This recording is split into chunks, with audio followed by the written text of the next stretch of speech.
আলহামদুলিল্লাহি ওয়াহদাহ ওয়াসসালাতু ওয়াসসালামু আলা মান লা নাবিয়্যা বা'দাহ আম্মা বা'দ। শ্রদ্ধেয় দ্বীনী ভাইরা, আমরা আলোচনা করছিলাম আকীদা সম্বন্ধে। ইতিপূর্বে আকীদা সম্বন্ধে ৬টি দর্স করেছি। আজ ৭ নম্বর দর্স। এই দর্সের বিষয়বস্তু তাওহীদ ও তার প্রকারভেদ। এই সম্পর্কে ২টি দর্স করব। আজকের দর্সের বিষয়বস্তু তাওহীদের সংজ্ঞা ও তার প্রকারভেদ এবং তাওহীদ রুবুবিয়্যা।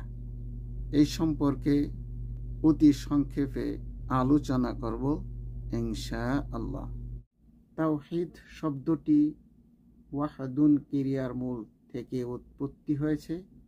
এর আবিধানিক অর্থ কোনো জিনিসকে একক হিসাবে নির্ধারণ করা। এটি নাবাচক ও হাবাচক উক্তি ব্যতীত এটির বাস্তবায়ন হওয়া সম্ভব নয়। অর্থাৎ এককৃত বস্তু ব্যতীত অন্য বস্তু হতে কোনো বিধানকে অস্বীকার করে এককৃত বস্তুর জন্য তা সাব্যস্ত করা।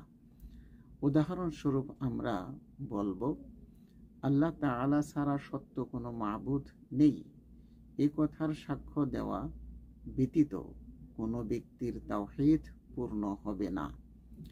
যে ব্যক্তি এ সাক্ষ্য প্রদান করবে, সে আল্লাহ তাআলা ছাড়া অন্য সকল বস্তু হতে উলুহিয়াতকে অর্থাৎ ইবাদতকে অস্বীকার করে শুধুমাত্র আল্লাহর জন্য তা সাব্যস্ত করবে।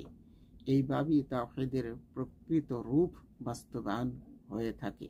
এবার আমরা জানব তাওহীদের প্রকারভেদ সম্পর্কে। মুসলিম বিদ্বানগণ কোরআন ও হাদিস গভীরভাবে গবেষণা করে এই সিদ্ধান্তে উপনীত হয়ে তাওহীদকে ৩ ভাগে বিভক্ত করেছেন। ১.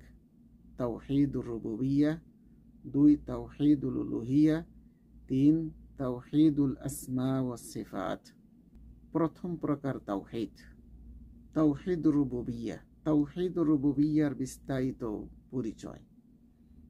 তাওহীদুর রুবুবিয়্যা এর সংজ্ঞা বিদ্বানগণের একটা বহুল প্রসিদ্ধ সংজ্ঞা উল্লেখ করা হলো, আর তা হচ্ছে মা'না তাওহীদুর রুবুবিয়্যাতি হুয়াল ইকরারু বিআন্নাল্লাহা খালিকু কুল্লি শাই ওয়া মালিকুহু ওয়া মুদাব্বিরুহু ওয়া আন্নাহুল মুহয়ি ওয়াল মুমীতু ওয়ান নাফিউ ওয়াদ দাররু ওয়াল মুদাব্বিরু লিহাযাল কাউনি ওয়াহদাহু লা শারীকা লাহু।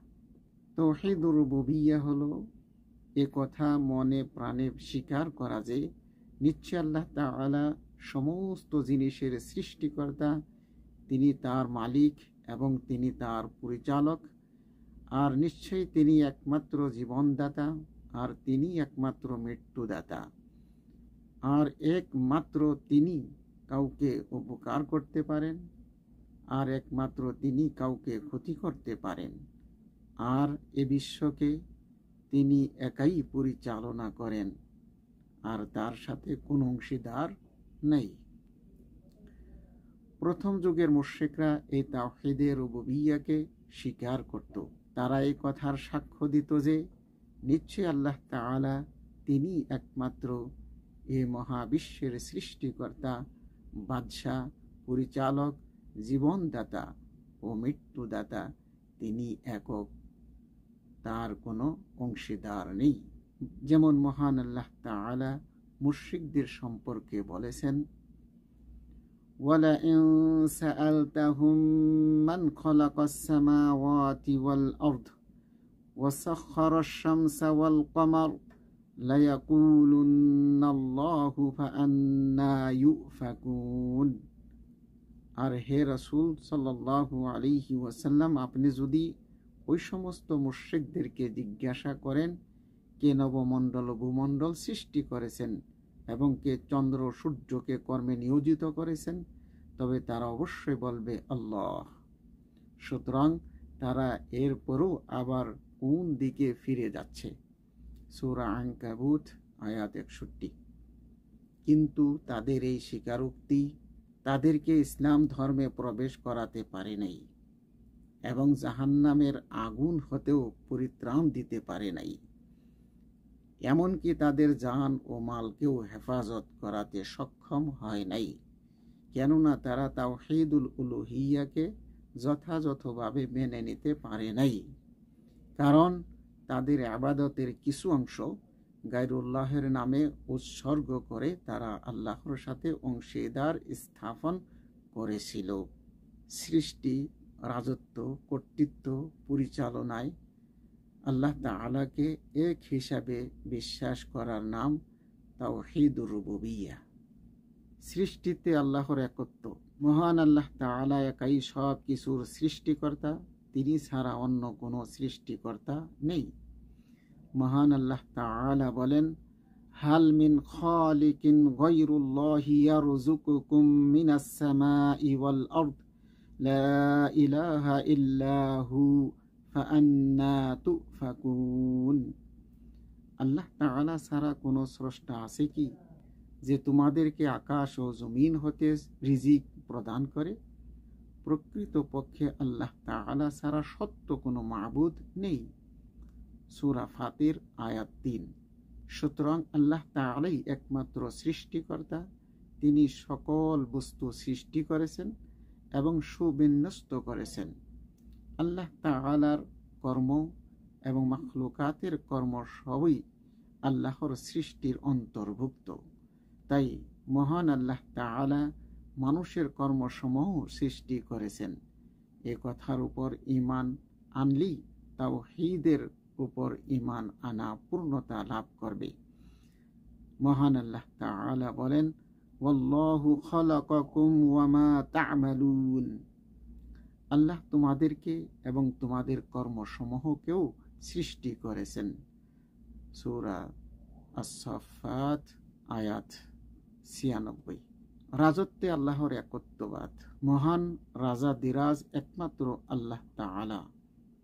মহান আল্লাহ তাআলা বলেন, তাবারাকাল্লাযী বিয়াদিহিল মুলকু ওয়া হুয়া আলা কুল্লি শাইইন কাদির।